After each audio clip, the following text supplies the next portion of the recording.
যুক্তরাষ্ট্রের রাজধানী ওয়াশিংটন ডিসিতে এক আততায়ীর গুলিতে ২ ইসরায়েলি দূতাবাস কর্মী নিহত হয়েছেন।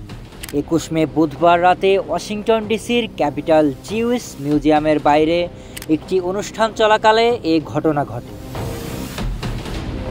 এ ঘটনায় এক সন্দেহভাজন ব্যক্তিকে আটক করেছে মার্কিন নিরাপত্তা বাহিনী।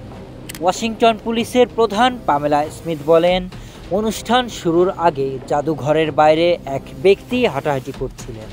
সন্দেহভাজন হিসাবে ওই ব্যক্তিকে আটক করা হলে তিনি ফ্রি প্যালেস্টাইন বলে স্লোগান দিতে শুরু করেন। ওয়াশিংটনে ইসরায়েলি দূতাবাসের মুখপাত্র তাল নাইম কোকেন বলেন, নিহত ২ কর্মীকে খুব কাছ থেকে গুলি করা হয়েছে। তারা দুজনে একটি ইহুদি অনুষ্ঠানে অংশ নিচ্ছিলেন।